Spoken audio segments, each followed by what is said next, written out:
नमस्कार दोस्तों, कैसे आप लोग। उम्मीद है आप सभी अच्छे होंगे और स्टे एट होम और स्टडी एट होम सीरीज में आपका बहुत बहुत स्वागत है। प्यारे विद्यार्थियों, पिछले कुछ वीडियो में हम इतिहास की चर्चा कर रहे थे और हमने चर्चा की थी कि आधुनिक भारत के इतिहास में हम भारत के इतिहास की दो तस्वीरें देख रहे थे। एक तरफ यूरोपीय शक्तियां भारत में आने के लिए प्रयास कर रही थी और हमने पढ़ा था कि किस प्रकार से यूरोपीय शक्तियां हमारे देश के अंदर आई, उनके आने का क्रम क्या था, प्रमुख घटनाक्रम क्या था और अंततः अंग्रेज उन सभी शक्तियों में जीतने में कामयाब हुए। प्यारे बच्चों, एक तरफ यूरोपीय शक्तियां हमारे देश में आने की तैयारी कर रही थी, दूसरी तरफ हमारे देश में भी, देश के भीतर भी एक दूसरी तस्वीर बन रही थी और वो ये था कि मुगल साम्राज्य पतन की ओर बढ़ रहा था। मुगल साम्राज्य जो है, जो एक जमाने में जिसका पूरे भारत में विस्तार था, धीरे धीरे सिमटता जा रहा था। औरंगजेब के बाद जो उनके उत्तराधिकारी हुए वो इतने योग्य नहीं थे, उनमें वो प्रशासनिक दक्षताएं नहीं थी और सबसे बड़ी समस्या ये थी कि उत्तराधिकार का कोई निश्चित नियम नहीं था और उस वजह से उत्तराधिकार के निश्चित नियम नहीं होने की वजह से उनकी उत्तराधिकार की लड़ाई होती रहती थी। उन लड़ाइयों में जो आपके इनके अधीन जो दीवान हुआ करते थे अलग अलग प्रांतों में, जो मुगलों ने अपने दीवान बना रखे थे, वो इन्वॉल्व हो जाते थे। वो किसी एक, जैसे कि किसी राजा के 4 पुत्र हैं तो अलग अलग चारों राजाओं के साथ अलग अलग लग जाते थे, या एक के साथ 2 राजा हो गए लोकल। तो इस प्रकार से एक गुटबंदी, एक षड्यंत्र, एक लड़ाई उत्तराधिकारी की चलती रहती थी। इस वजह से मुगल साम्राज्य एकदम कमजोर हो गया और इसका फायदा जो स्थानीय, जिनको हम कह सकते हैं प्रांत में, अलग अलग प्रांतों में जो सूबेदार बना रखे थे, जो दीवान बना रखे थे, उन्होंने अपने आप को धीरे धीरे स्वतंत्र करना शुरू कर दिया। ये शक्तिशाली राज्य के रूप में उभरते चले गए, इनकी पावर्स बढ़ती चली गई और मुगल साम्राज्य उत्तरोत्तर कमजोर होता चला गया। मुगल साम्राज्य जिसकी पूरे भारत में विस्तार था, एक समय ऐसा भी आया कि वो दिल्ली से मात्र 8 मील दूर तक सिमट कर रह गया। तो प्यारे दोस्तों, इतिहास हमको बहुत कुछ सिखाता है कि हम इतिहास को, कोई पहले भी कहा गया था, इतिहास को आप राजा रानी की कहानी न समझें, इतिहास को कोई स्टोरी न समझें। इतिहास में आपकी राजनीति मौजूद है, इतिहास में आपका विज्ञान मौजूद है, इतिहास में आपका तर्कशास्त्र मौजूद है, इतिहास में आपका दर्शन शास्त्र मौजूद है और सबसे बड़ी बात तो यह है, इतिहास हमको शिक्षा देता है कि किस प्रकार से हमको चीजों को संभालना चाहिए, हमें किस प्रकार की दूरदर्शिता रखनी चाहिए, हमें किस प्रकार की कूटनीति रखना चाहिए। आज हमारा देश जो है, आप देख रहे हैं, हमारे देश को कई प्रकार की चुनौती का सामना करना पड़ रहा है। चीन हमारे लिए बहुत बड़ी समस्या बना हुआ है, तो कूटनीति भी काम करती है। हर समय हर देश से हम युद्ध नहीं कर सकते क्योंकि युद्ध में कहीं कोई लाभ नहीं है। तो इसलिए आज हमने चीन के साथ जो है व्यापारिक रूप से उसको व्यापार के क्षेत्र में नुकसान पहुंचाने का प्रयास किया। ये कूटनीति है। प्यारे बच्चों, ये इतिहास बन जाएगा। जब भविष्य में कभी कोई शासक होगा तो उसके लिए ये कूटनीति हमारे, उसके लिए कारगर साबित होगी। इतिहास को जब वो पढ़ेगा तो पाएगा कि एक बार ऐसा भी हुआ था कि चीन ने हमारे देश की सीमा में घुसने का प्रयास किया था, तो उसको सबक सिखाने के लिए हमने उस पर कई प्रकार के प्रतिबंध लगा दिए और चीन की कमर तोड़ दी। तो प्यारे बच्चों, कोई भी घटनाक्रम है इतिहास का, वो हमको बहुत प्रेरणा देता है, हमको कुछ सिखाता है।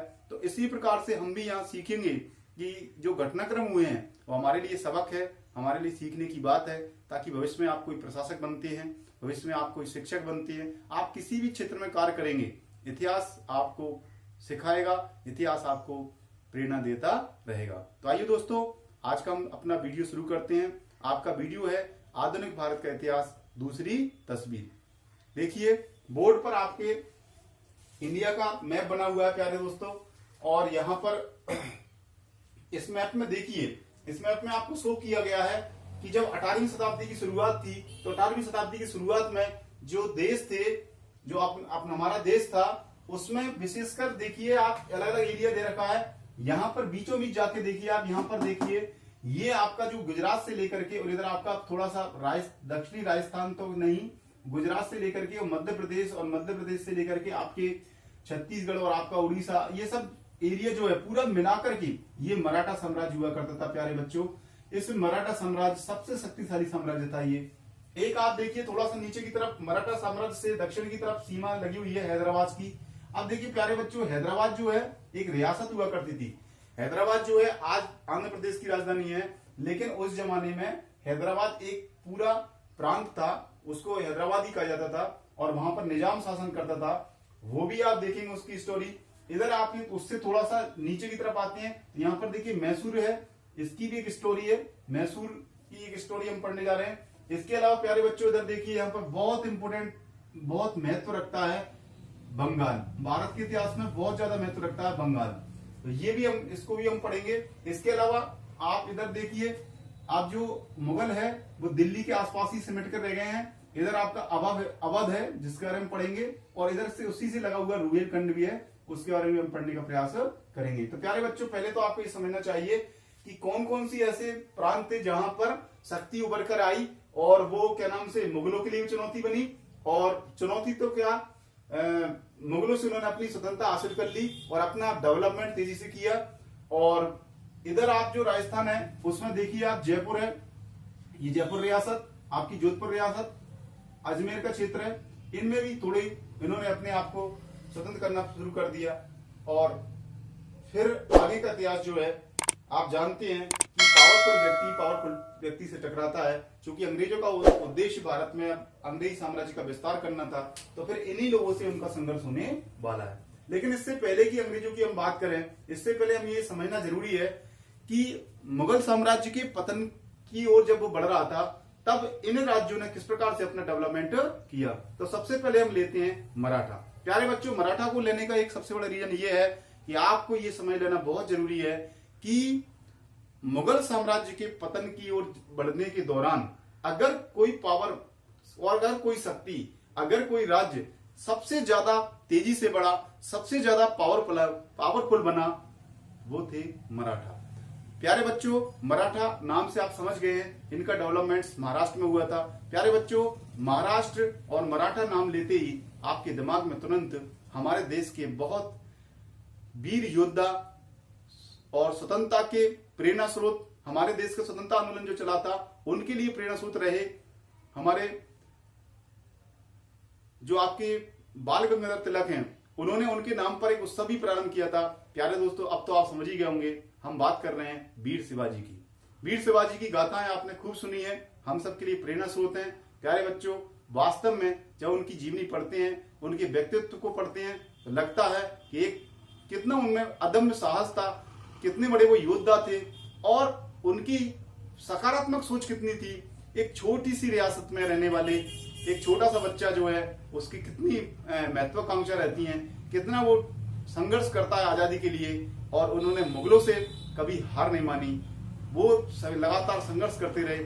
और देखिए उनके पास सेना नहीं थी प्यारे बच्चों, लेकिन इतनी बड़ी सेना नहीं थी, फिर भी अपनी कूटनीति से, और सबसे बड़ी बात तो उनका चातुर्य था कि उन्होंने मुगलों की नाक में दम कर दिया।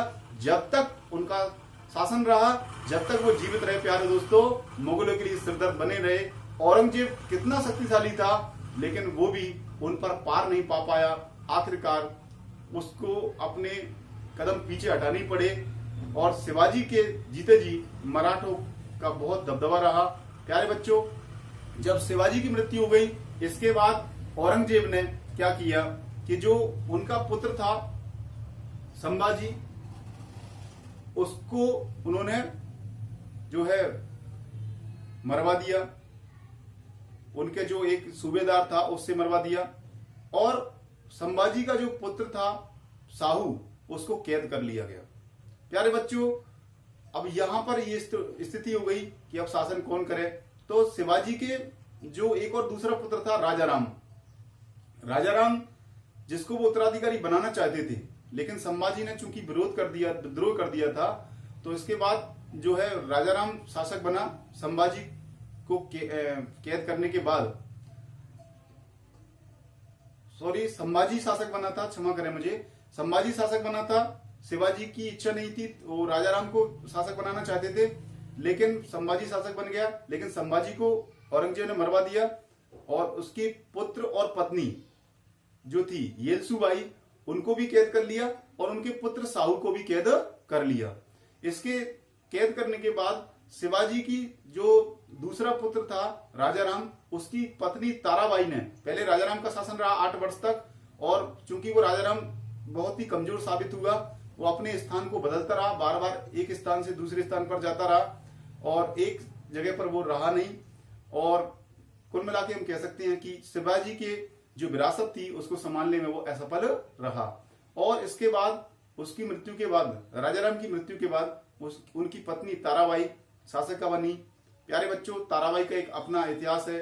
उन्होंने बहुत दृढ़ता से मुगलों का सामना किया, स्वतंत्रता के लिए वो संघर्ष करती रही। लेकिन इसके बाद एक और घटनाक्रम होता है कि जो आपका आजम शाह था, जो उत्तराधिकारी की लड़ाई चल रही थी मुगलों की, उस आजम शाह ने वहां जो साहू था उसको कैद से मुक्त कर दिया। और जैसे ही साहू को कैद से मुक्त किया, साहू सीधे ही महाराष्ट्र आया और उसने दावा कर दिया कि मैं अब यहाँ का शासक बनूंगा। साथियों, उसी समय बड़ी महत्वपूर्ण बात है कि बालाजी विश्वनाथ ने उसका साथ दिया और उसके साथ देने की वजह से ताराबाई को जो है स्थान छोड़कर जाना पड़ा। ताराबाई कोल्हापुर में चली गई और जो आपका साहू था वो सतारा में शासन करने लग गया।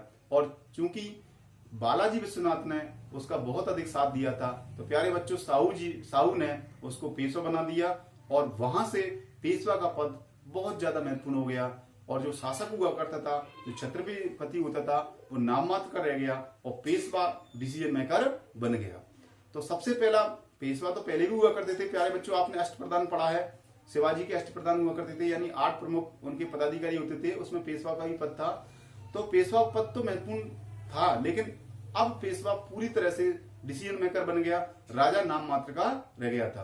तो इस वजह से पेशवा बनने के बाद सबसे पहले पेशवा बना था आपका बालाजी विश्वनाथ। तो बालाजी विश्वनाथ के पेशवा बनने के बाद आप देखिए मराठा की जो हम स्टोरी पढ़ रहे हैं यहाँ पर, तो प्यारे बच्चों, उसके पेशवा बनने के बाद जो है उसने सबसे पहली बात तो 6 प्रांतों में सरदेशमुखी प्राप्त करना प्रारंभ कर दिया। 6 प्रांतों से उसने सरदेशमुखी ग्रहण कर ली, और यानी सरदेशमुखी एक प्रकार का टैक्स हुआ करता था, यानी उसको टैक्स वसूलने का अधिकार प्राप्त हो गया। इसके अलावा मुगलों से उसने बहुत सारे प्रांत भी प्राप्त कर लिए जो वीर शिवाजी के टाइम पर हुआ करते थे, वीर शिवाजी के कब्जे में हुआ करते थे। प्यारे बच्चों, उनको भी उन्होंने हासिल कर लिया। तो ये बालाजी विश्वनाथ की बहुत बड़ी उपलब्धि थी। प्यारे बच्चों, इसके बाद क्रम आता है आपका बालाजी विश्वनाथ के बाद दूसरा क्रम जो आता है वो है आपके नंबर 2 पर आता है बाजीराव का। बाजीराव का नाम आपने सुन रखा है, एक मूवी भी आई थी कुछ दिनों पहले, बाजीराव। तो बाजीराव जो है मुगल मराठा इतिहास में बहुत महत्वपूर्ण रोल अदा करता है, क्योंकि बहुत कम उम्र में वो शासक बना था, मात्र 20 साल की उम्र में वो शासक बना था, लेकिन बहुत युवा भले ही था, लेकिन बहुत ही कूटनीतिज्ञ था, बहुत ही वीर था, बहुत ही साहसी था। उसने भी मराठा इतिहास के लिए बहुत महत्वपूर्ण उपलब्धियां हासिल की। आइए हम देखते हैं उनकी उपलब्धियां क्या रही। प्यारे बच्चों, देखिए जो आपका बाजीराव था, उसने सबसे बड़ी इंपोर्टेंट बात थी कि उसने गुरिल्ला युद्ध पद्धति जो थी, जो शिवाजी का बहुत बड़ा हथियार था, क्योंकि गुरिल्ला युद्ध पद्धति बगैर शिवाजी जीत नहीं सकते थे। उसका कारण ये था कि जिसके पास सेना कम होती थी तो वो गुरिल्ला युद्ध पद्धति अपनाता था। प्यारे बच्चों, अब पहले ये समझना जरूरी है कि गुरिल्ला युद्ध पद्धति है क्या। गुरिल्ला युद्ध पद्धति का मतलब ये है कि सामने से कोई शत्रु आ रहा है तो सामने से उससे लड़ नहीं सकते हम, क्योंकि कमजोर हैं, तो वो छिप जाते थे पहाड़ियों में। क्योंकि महाराष्ट्र में पहाड़ियां बहुत अधिक हैं, तो पहाड़ियों के पीछे छिप जाते थे, और जैसे ही कोई सेना गुजरती थी, शत्रु सेना गुजरती थी, उस पर पीछे से हमला कर देते थे। इसी को गुरिल्ला युद्ध पद्धति कहते हैं। इसमें शिवाजी को बहुत महारत हासिल की थी। उसी गुरिल्ला युद्ध पद्धति को फिर आपके बाजीराव ने अपनाया था। प्यारे बच्चों, बाजीराव बहुत पावरफुल हो गया था। एक समय ऐसा भी आया कि बाजीराव ने जो दिल्ली का मुगल बादशाह था उसको भी चुनौती देने के लिए यहां से वो सेना लेकर गया कि आप अगर आपने हमारी बात नहीं मानी तो आप समझ लीजिए कि आपका क्या होने वाला है। और वो जाकर के सीधे उसने सेना दिल्ली तक पहुंचा दी। दिल्ली का बादशाह भाग के बचा और कुल मिला के उसने उसको शक्ति का एहसास कर दिया। तो मुगल जो थे उन्होंने कहा, भाई हम आपकी पावर को समझते हैं भैया, आप हम पर हमला मत करो, क्योंकि मुगल दिनों दिन कमजोर होते जा रहे थे। इसके बाद उसी के समय पर जो आपका बाजीराव पेशवा था, उसी के समय पर जो है पावर्स थोड़ी थोड़ी अलग अलग क्षेत्रों में बांट दी गई। जैसे कि आप देखिए, जो ग्वालियर की पावर थी वो सिंधिया के हाथ में आ गई, इंदौर की पावर होलकर के हाथ में आ गई, बड़ौदा की पावर गायकवाड़ के हाथ में आ गई, नागपुर की पावर भोसले के हाथ में आ गई, महाराष्ट्र की जो पावर थी वो आपके छत्रपति और पेशवा के हाथों में थी। विशेषकर पेशवा जो था पूना में रह गया, और धार एक और है आपका इंदौर के नजदीक के क्षेत्र में, एमपी में, वहां पर पवार वंश का शासन हो गया। तो इस प्रकार से ये जो आपकी मराठा साम्राज्य था वो लगभग 5-6 भागों में बट गया। इसके बाद अगला भाग आता है आपका, अगला जो विशेष पेशवा है जिसका नाम हम याद रख सकते हैं वो है बालाजी बाजीराव। प्यारे दोस्तों, आपको याद रखना है कि सबसे पहले बालाजी विश्वनाथ, इसके बाद बाजीराव, और अब की बार बालाजी बाजीराव। पहले में तो बालाजी यानी हमारे हनुमान जी को कहते हैं, वो सबसे पहले, इसके बाद आपके बाजीराव आपको याद रखना है, और इन दोनों के नामों को जोड़ दिया जाए तो फिर बन जाता है बालाजी बाजीराव। तो बालाजी बाजीराव, इनको दूसरे नाम से भी जाना जाता है, और इनको उनका नाम है नाना साहब। प्यारे बच्चों, आपको याद रखना है, नाना साहब के नाम से भी इनको जाना जाता है। तो कभी कभी एग्जाम में पूछ लिया जाता है। तो आपके देखिए, बालाजी बाजीराव जो थे उनका एक वो और ज्यादा पावरफुल थे, क्योंकि उनको विरासत पावरफुल मिली थी। तो आंतरिक झगड़े जितने भी हो रहे थे राजपूतों के, राजपूत लोग आपस में झगड़ते रहते थे, एक दूसरे के विरुद्ध षड्यंत्र रचते थे, और षड्यंत्र का फायदा मराठों ने खूब उठाया। उन्होंने उनसे खूब चौथ वसूली की, उनकी कई बार सेना गुजर जाती थी, और वो एक दूसरे से को संरक्षण का वायदा करते थे। कभी इस जयपुर के राजा को संरक्षण का वायदा कर लिया, कभी जोधपुर के राजा को संरक्षण का वायदा कर लिया, और उनसे अपनी सेना का खर्चा निकालते रहते थे। एक तो आंतरिक झगड़ों में बहुत ज्यादा इन्होंने भूमिका जो है हस्तक्षेप किया। इसके अलावा प्यारे बच्चों, इनका एक और रोल था कि इन्होंने अपनी राजधानी सतारा से पूना स्थानांतरित कर दी। प्यारे बच्चों, इनके समय का सबसे महत्वपूर्ण घटनाक्रम जो था वो 1761 का पानीपत का युद्ध था। प्यारे बच्चों, 1761 के पानीपत के तृतीय युद्ध में जो आपके बालाजी बाजीराव के टाइम पे हुआ था, उसमें मराठे हार गए। ये बहुत ही महत्वपूर्ण घटनाक्रम है। इस पानीपत के तृतीय युद्ध में, जो कि आपके अहमद शाह अब्दाली, जो आपका ईरान का जो है आक्रांता था, उसने हमारे देश पर हमला किया था, और अहमद शाह अब्दाली से लड़ाई में जो है मराठे हार गए। ये बड़ी महत्वपूर्ण घटना है। ये भारत के इतिहास को प्रभावित करने वाली घटना है, क्योंकि आगे का इतिहास बहुत ज्यादा इससे प्रभावित होने वाला है। प्यारे बच्चों, हुआ ये कि मराठों के हारने से दो परिणाम निकले। एक तो मराठों की जो पावर थी, जिसका दबदबा कायम था, जिसका भय पूरे भारत में बना हुआ था, सभी शासक जो डरे हुए थे, वो उनका डर खत्म हो गया। उनको समझ में आ गया कि मराठों को हराना इम्पॉसिबल नहीं है, मराठों को हराया जा सकता है। और यहाँ पर बात ये भी चल रही थी, इस दौरान ये बात चल रही थी कि मराठा एक तरफ थे और अंग्रेज एक तरफ अपना डेवलपमेंट करते जा रहे थे। लगे ऐसा रहा था कि मराठा जो है वो सबसे बड़ी पावर बन के निकलेंगे, और पूरे भारत पर उनका दबदबा रहेगा, पूरे भारत पर उनका शासन रहेगा। लेकिन प्यारे बच्चों, मराठों के हारने के बाद अंग्रेजों को ये लग गया कि अब मराठों को हराना मुश्किल नहीं है, हम मराठों से जीत सकते हैं। इससे पहले तक अंग्रेजों की हिम्मत नहीं थी कि मराठों से वो लड़ सकें। लेकिन जब वो पानीपत के तृतीय युद्ध में हारे, तो प्यारे बच्चों, इसके बाद उनको हिम्मत आ गई। उन्होंने देखा कि जब ये हार सकते हैं तो हम भी इनको हरा सकते हैं। उनको आत्मविश्वास आ गया, और उसका परिणाम ये निकला कि आगे अंग्रेजों और मराठों के युद्ध हुए, और उसमें फिर अंग्रेज कामयाब हो गए। और अंग्रेज जब कामयाब हो गए तो अंग्रेज सुप्रीम पावर के रूप में उभरे, और उनका फिर पूरे भारत में साम्राज्य हो गया। अगर मराठे नहीं हारते पानीपत के युद्ध में, तो अंग्रेजों के पास इतनी हिम्मत नहीं थी कि मराठों से मुकाबला कर सकें। हो सकता था कि भारत का इतिहास कुछ और होता, अंग्रेजों का पूरे भारत में विस्तार, अंग्रेजों का जो शासन का विस्तार था वो पूरे भारत में नहीं फैलता। और प्यारे बच्चों, हो सकता था कि हमारे देश में मराठों का शासन रहता, हो सकता हमारे देश में फिर इतिहास कुछ और होता, हो सकता है हम गुलाम नहीं हो पाते, और हमारे देश में डेवलपमेंट होता, विकास होता, हमारी तस्वीर कुछ और होती। लेकिन प्यारे बच्चों, हम केवल अफसोस जता सकते हैं, और मराठे हार गए। उससे हमारे देश की जो इतिहास है, उसकी दिशा दशा सब कुछ परिवर्तित हो गई। तो ये एक महत्वपूर्ण घटनाक्रम था पानीपत का तृतीय युद्ध। आइए बच्चों, अब हम थोड़ा सा बंगाल की तरफ चलते हैं। बंगाल में क्या हो रहा था उस समय? देखिए बंगाल के बारे में यहाँ पर कुछ लिखा हुआ है प्यारे बच्चों। पहले नीचे हम नजर डालते हैं, इस तरफ पहले की जो है बातें वो लिखी हुई हैं। बंगाल में क्या हुआ कि बंगाल जो था मुगल साम्राज्य का एक सूबा हुआ करता था, प्रांत हुआ करता था। वहां पर वो अपना दीवान रखते थे, एक जैसे लेफ्टिनेंट गवर्नर के रूप में आप कह सकते हैं, तो दीवान रखते थे।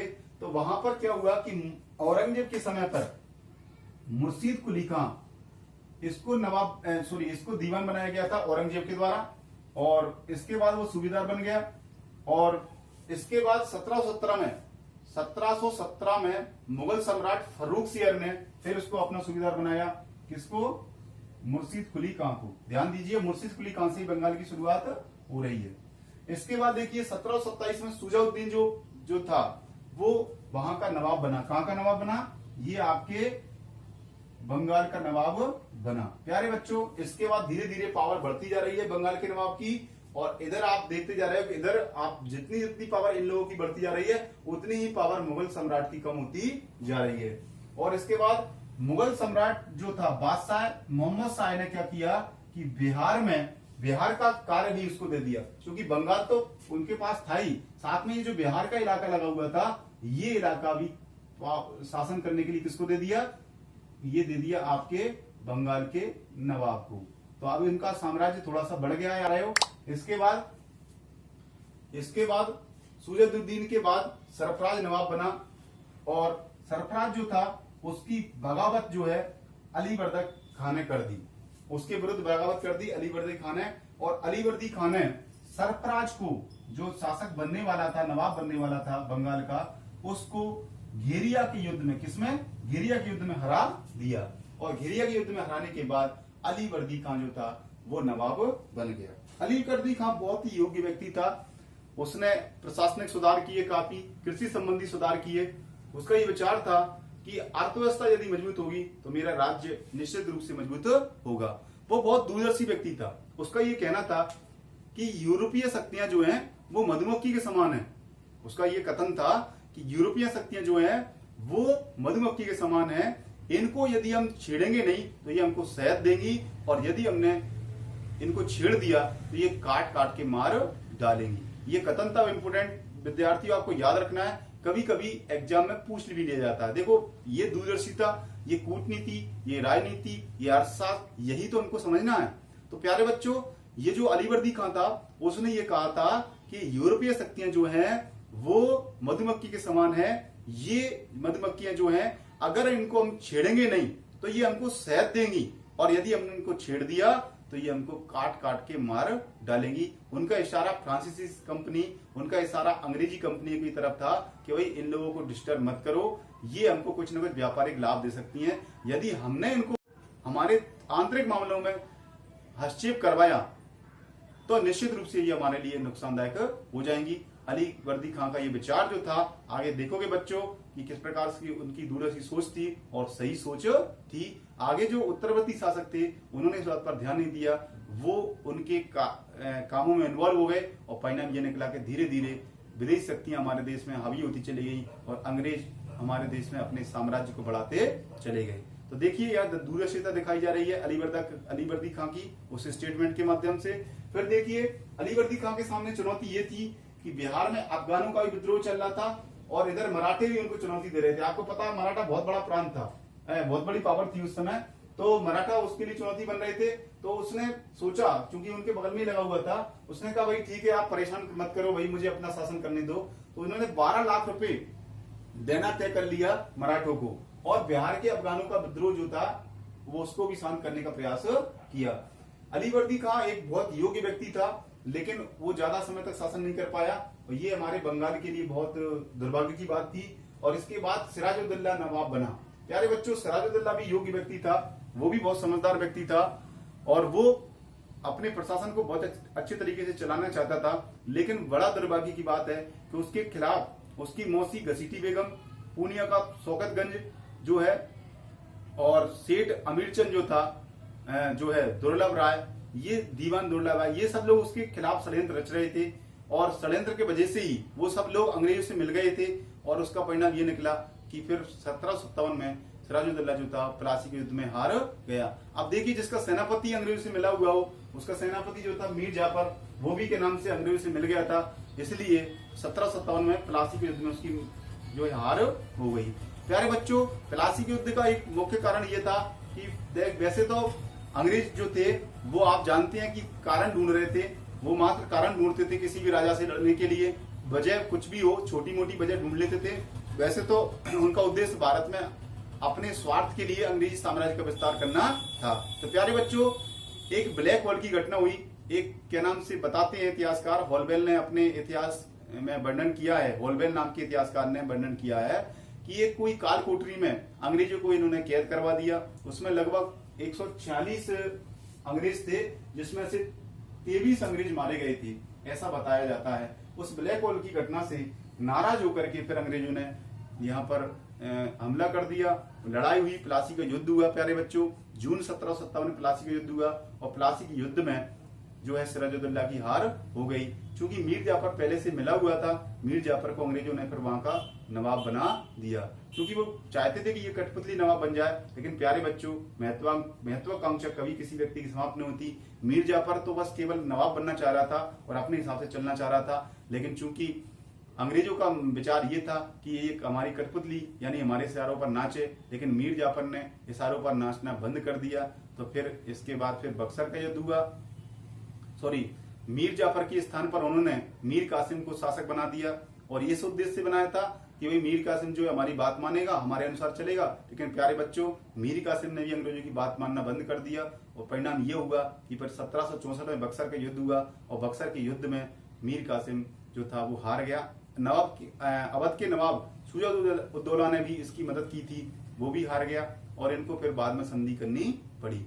और फिर इसके बाद अंग्रेजों ने अपना वहां पर द्वैत शासन, आप जानते हैं, वो प्रारंभ कर दिया। फिर धीरे धीरे वहां की हत्या ली। तो प्यारे बच्चों, एक तरफ आपने मराठों के बारे में पढ़ा कि मराठा कितने तेजी से आगे बढ़े, लेकिन बाद में उनको हार का सामना करना पड़ा था। इसके बाद आप बंगाल में देखिए, बंगाल कितना तेजी से आगे बढ़ा, लेकिन बंगाल में भी अंग्रेजों का शासन हो गया। प्यारे बच्चों, अब हम पढ़ने जा रहे हैं सिख साम्राज्य के बारे में, जो यानी पंजाब के बारे में। प्यारे बच्चों, पंजाब जो है आप मैप में देखते हैं, इस प्रकार से पंजाब का इलाका है और ये आपकी जो आधुनिक पाकिस्तान है, उस पाकिस्तान में इस पंजाब बहुत आगे तक फैला हुआ था।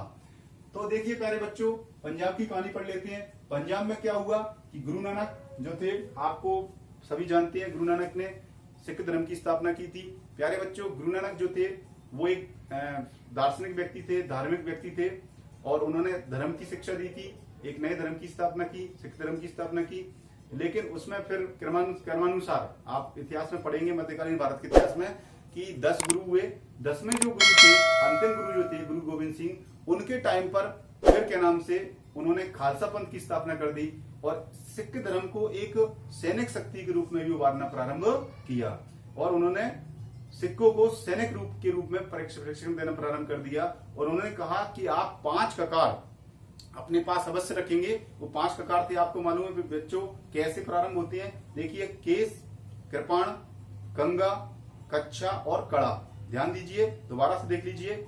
सबसे पहले केश, कृपाण, गंगा, कच्छा और कड़ा, ये 5 चीजें हर जो है सिख को रखना अनिवार्य कर दिया। और आप आज भी देखते हो प्यारे बच्चों कि सिख लोग जो होते हैं, पंजाबी लोग जो होते हैं, ये 5 जरूर रखते हैं, 5 चीजें अपने पास अवश्य रखते हैं। प्यारे बच्चों, गुरु गोविंद सिंह ने 5 ककार अनिवार्य किए। उसके बाद मुगलों से टक्कर लेने के लिए एक व्यक्ति का बहुत ही नाम फेमस है, उसका वास्तविक नाम तो लक्ष्मण दास था, लेकिन प्यारे बच्चों आज इतिहास में हम उसको बंदा बहादुर के नाम से जानते हैं। बंदा बहादुर ने मुगलों से बहुत संघर्ष किया और लेकिन बाद में उसको मरवा दिया गया। उसने बहुत टक्कर ली थी मुगलों से।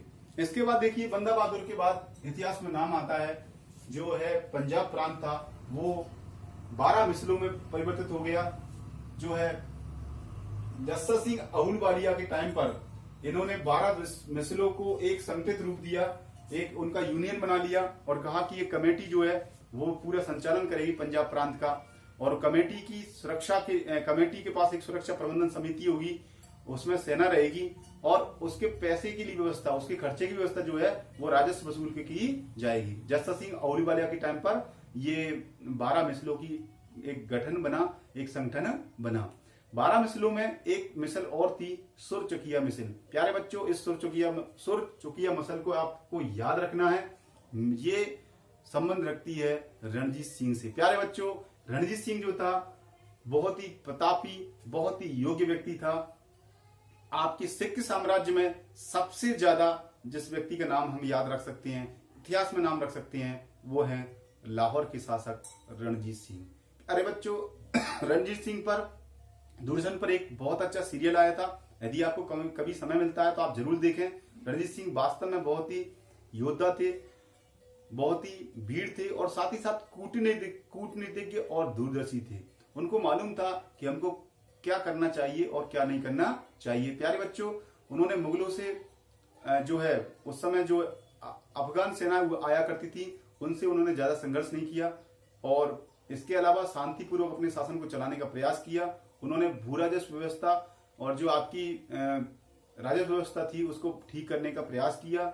अपने राज्य के डेवलपमेंट पर जो है ज्यादा ध्यान दिया और उनके समय तक जो है उनकी सेना बहुत ही शक्तिशाली हुआ करती थी। सेना का उन्होंने आधुनिक तरीके से गठन किया था। प्यारे बच्चों, ये कहा जाता है कि अंग्रेजी सेना के बाद जो है जो रणजीत सिंह की सेना थी वो एशिया की दूसरे नंबर की सबसे बड़ी सेना थी। ये बड़ी इंपॉर्टेंट बात थी। यानी उन्होंने बहुत ही अच्छे तरीके से सेना का गठन किया था और इसीलिए अंग्रेजों ने उनसे लड़ना उचित नहीं समझा और रणजीत सिंह की मृत्यु के बाद फिर उत्तराधिकारी उतने सक्षम नहीं थे और इसी का परिणाम ये निकला कि अंग्रेजों ने फिर उनसे संघर्ष करना प्रारंभ कर दिया और दो आपके आंगल से युद्ध हुए। उनको देख लेते हैं प्यारे बच्चों। आपका देखिए, प्रथम आंगल से युद्ध हुआ 1845 से 1846 तक और उसके परिणाम स्वरूप लाहौर की संधि हुई और दिलीप सिंह जो थे उनको महाराजा मान लिया गया, लाल सिंह को वजीर मान लिया गया।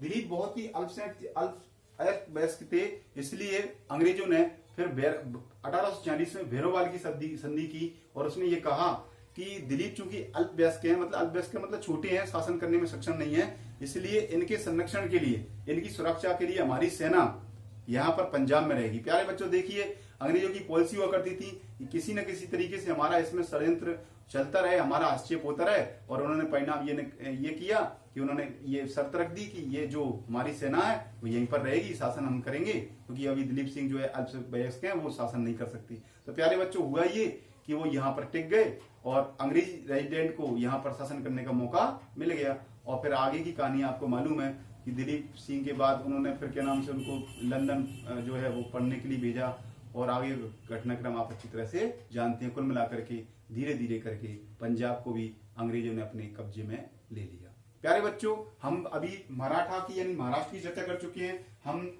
जो है बंगाल की चर्चा कर चुके हैं और हम यहाँ पर अभी सिख यानी जो आपकी पंजाब का क्षेत्र है उसकी भी चर्चा कर चुके हैं। प्यारे बच्चों, अब देखिए यहाँ पर आती है बात आपकी मैसूर की। ये देखिए मैसूर रियासत यहाँ पर है और मैसूर रियासत जो है इसके बारे में थोड़ा सा आपको बैकग्राउंड बताए थे प्यारे बच्चों कि जहां पर विजयनगर साम्राज्य हुआ करता था। आपको मालूम है विजयनगर साम्राज्य का एक गौरवशाली इतिहास है और जब मध्यकालीन भारत के इतिहास को हम पढ़ेंगे तो हम विजयनगर साम्राज्य के बारे में अवश्य पढ़ेंगे। तो विजयनगर साम्राज्य था जो जिसका एक अलग वैभवशाली इतिहास था। उस विजयनगर साम्राज्य के स्थान पर ही मैसूर में फिर वाडियार वंश की स्थापना हुई और वाडियार वंश जो था वो भी बहुत प्रतापी वंश था, लेकिन उसके अंत में जो है वो धीरे धीरे कमजोर होता चला गया और चिक्का कृष्ण राज के टाइम पर ये बिल्कुल ही कमजोर हो गया। प्यारे बच्चों, चिक्का कृष्ण राज जो था वो नाम मात्र का शासक था और उसने अपने जो है सेनापति नंदराज और देवराज को शासन की पूरी बागडोर सौंप दी। उसी से जो है प्रांत में एक सैनिक हुआ करता था, उसका नाम था हैदर अली। प्यारे बच्चों, हैदर अली जो था वो एक छोटा सा सैनिक था, लेकिन धीरे धीरे अपनी योग्यता से, अपनी क्षमताओं से आगे बढ़ता चला गया, सेना का एक बहुत बड़ा पदाधिकारी बन गया और एक समय ऐसा भी आया कि उसने नंदराज और देवराज को शासन से हटा दिया और वो खुद शासक बन गया। इससे पहले वो दिल्लीगुल का फौजदारी बना था। तो प्यारे बच्चों, हम बात करने जा रहे हैं हैदर अली की। हैदर अली बहुत ही योग्य दूरदर्शी व्यक्ति था, उसने अपनी सेना का अच्छी तरह से गठन किया था, लेकिन प्यारे बच्चों उसके लिए काफी चुनौतियां थी और चुनौतियां ये थी कि मैसूर जो प्रांत है जहाँ पर वो शासन कर रहा था उसके बगल में बिल्कुल मराठे थे, आप देख रहे हैं उत्तर की तरफ, इधर आपका निजाम था, उससे उसका संघर्ष हो रहा था, और इधर जो अंग्रेज थे वो भी उसके लिए चुनौती बनने वाले थे। तो उसके सामने तीन तीन चुनौतियां थी। एक तो आपके मराठा जो थे वो चुनौती बन रहे थे, क्योंकि वो हफ्ता वसूली करते थे, आप इससे कह सकते हैं चौथ वसूली करते थे। इधर आपका निजाम था, वो भी उससे संघर्ष चल रहा था, और इधर अंग्रेज उसके लिए चुनौती बने हुए थे।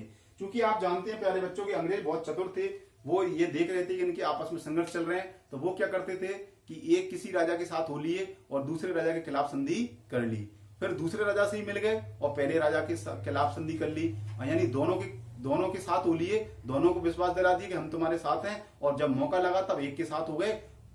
जैसे कि पहले वाले को हरवा दिया, फिर जब पहले वाला हार गया, वो कमजोर हो गया, फिर दूसरे वाले पर खुद ही हमला कर दिया और दूसरे वालों को भी हरा दिया। ये उनकी पॉलिसी थी। तो उन्होंने क्या गुप्त रूप से निजाम से भी संधि कर ली, उन्होंने गुप्त रूप से मराठों से भी संधि कर ली और मैसूर के खिलाफ षड्यंत्र रचने लगे। उसका परिणाम ये निकला प्यारे बच्चों कि यहाँ पर 4 आंग्ल मैसूर युद्ध हुए। कितने युद्ध हुए? 4 आंग्ल मैसूर युद्ध हुए। इन 4 आंग्ल मैसूर युद्धों में जो है हैदर अली ने 2 युद्धों में भाग लिया, और प्रथम युद्ध में अंग्रेजों को उसने जो है पराजित कर दिया था, और दूसरे युद्ध में भी पराजित करने वाला था, लेकिन दुर्भाग्य से उसकी मृत्यु हो गई, और उस दूसरे युद्ध को फिर जो है टीपू सुल्तान ने लड़ा था। प्यारे बच्चों, टीपू सुल्तान का नाम सुनते ही आपको उनका इतिहास याद आ जाता है। एक बहुत अच्छा सीरियल भी बना था टीपू सुल्तान, यदि आपको टाइम मिलता है तो आप उसको जरूर देखिए। प्यारे बच्चों, टीपू सुल्तान जो था उसने दूसरा मैसूर युद्ध लड़ा, और दूसरे मैसूर युद्ध के बाद उनको संधि करनी पड़ी अंग्रेजों के साथ, और इसके बाद तृतीय मैसूर युद्ध हुआ, उसमें भी उनको थोड़ा सा पराजित होना पड़ा, और चतुर्थ मैसूर युद्ध जो हुआ उसमें फिर टीपू सुल्तान मारा गया 1799 में। प्यारे बच्चों, इसके बाद मैसूर को उन्होंने सहायक संधि के तहत अपने कब्जे में ले लिया। लेकिन यहाँ पर टीपू सुल्तान के बारे में हमको बात करना बहुत जरूरी है। टीपू सुल्तान जो था वो बहुत ही योग्य, बहुत ही दूरदर्शी, एक कूटनीतिक व्यक्ति था, वैज्ञानिक सोच वाला व्यक्ति था। कहा जाता है, प्रमाणिक रूप से तो नहीं कह सकते, कि रॉकेट का आविष्कार जो था उसके समय पे हो गया था, रॉकेट का आविष्कार। इसके अलावा प्यारे बच्चों, वो बहुत ही विद्वान व्यक्ति था, कई भाषाओं का जानकार था, फ्रांसीसी से उसके साथ बहुत अच्छे संबंध थे। उसका प्रयास ये था कि अंग्रेजों से अगर हमको मुकाबला करना है तो उनके प्रतिद्वंदी फ्रांसीसी हैं। उसने फ्रांसीसी से मित्रता का प्रयास किया, और उसने युद्धों में फ्रांसीसियों की मदद लेने की योजना भी बनाई, लेकिन दुर्भाग्य से फ्रांसीसियों ने उसकी मदद नहीं की, और वो फ्रांसीसियों की स्वतंत्रता भातृत्व की जो भावना थी, जो फ्रांसीसी क्रांति से उसका स्वतंत्रता का संदेश चला था, उसके लिए उसने आपके श्रीरंगपट्टनम में स्वतंत्रता का वृक्ष भी लगवाया था, और उसने जो है वो जैकोबिन क्लब का सदस्य बना। तो प्यारे बच्चों, ये कुछ बातें हैं जो आपको याद रखनी है, एग्जाम में पूछ ली जाती हैं कि भाई जैकोबिन क्लब का सदस्य कौन बना, या स्वतंत्रता का वृक्ष किसने लगवाया। इस प्रकार के प्रश्न पूछ लिए जाते हैं। तो श्रीरंगपट्टनम में उसने स्वतंत्रता का वृक्ष भी लगाया था। और टीपू सुल्तान की जो है तलवार के बारे में ही काफी ऐतिहासिक बातें चलती हैं। तो प्यारे बच्चों, जब हम कभी मध्यकालीन भारत के इतिहास के पढ़ेंगे तो टीपू सुल्तान को भी जोड़कर लाएंगे। फिलहाल ये जानकारी आपके एग्जाम के लिए काफी है। प्यारे बच्चों, देखिए यहाँ पर मैसूर प्रांत भी पर अंग्रेजों कब्जे में हो गया, और आप देख पा रहे हैं यहाँ पर बच रहा है अवध। क्या बच रहा है? अवध। प्यारे बच्चों, देखिए अवध के बारे में थोड़ा सा टाइम ज्यादा होता जा रहा है, इसलिए हम इन बातों को जल्दी जल्दी समेटेंगे, क्योंकि वीडियो की ड्यूरेशन बढ़ने पर फिर समस्या पैदा होने लगती है। प्यारे बच्चों, देखिए अवध, इसमें देखिए शहादत खान जो था उसका नवाब बना वो, और शहादत खान को मोहम्मद शाह जो था, बादशाह मोहम्मद शाह जो था, उसने बुरहान उन मुल्क की उपाधि उसको दी थी, और 7,000 का मनसब प्रदान किया था। तो ये चूंकि जो व्यक्ति मुगल सम्राट का फेवर करता था, जो व्यक्ति मुगल सम्राट के लिए ज्यादा फायदेमंद था, चूंकि इसके पास पावर थी, इसलिए इसको बुरहान मुल्क की उपाधि दी और 7,000 का मनसब भी प्रदान किया था। 1739 में नादिर शाह जिसका हमला हुआ था, आपको मालूम है प्यारे बच्चों, नादिर शाह का जब हमला हुआ था तो उसके हमले के टाइम पर भी जो है बादशाह के ऊपर हमला हुआ था, तो बादशाह की मदद के लिए ये दिल्ली तक गया था। कौन? शहादत खान। इसके बाद 1739 में सफदरगंज जो है वो शासक बना या नवाब बना अवध का। उसने लखनवी तहजीब उसके टाइम पे ही आगे बढ़ी थी, यानी आज जो लखनवी आप तहजीब देखते हैं नवाबों की, वो उसी के टाइम पे शुरू हुई थी। इसके बाद 1748 में वो जो है ऐसा समय भी आया, इतनी बड़ी उसकी पावर बढ़ गई कि मुगलों के उसको वजीर बना दिया गया, यानी मुगलों का प्रधानमंत्री, मुगल सम्राट का प्रधानमंत्री उसको बना दिया गया। इतनी पावर उसके पास आ गई, और इलाहाबाद का प्रांत भी उसको दे दिया गया। तो इस प्रकार से आप देख पा रहे हैं ये अवध है, उसको इलाहाबाद ही मिल गया।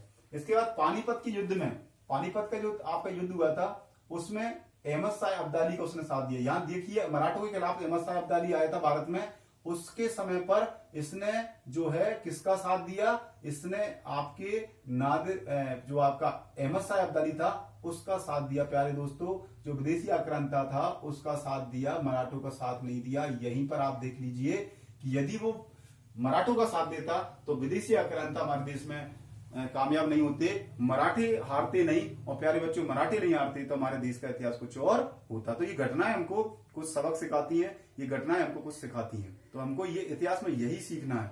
देखिए इसके बाद आपके 1764 में बक्सर का युद्ध हुआ, जिसमें बक्सर के युद्ध में जो है मीर कासिम की तरफ से ये लड़ा था। आपने अभी बताया था आपको, बंगाल जो है अवध का नवाब शुजा-उद-दौला जो था वो लड़ा था।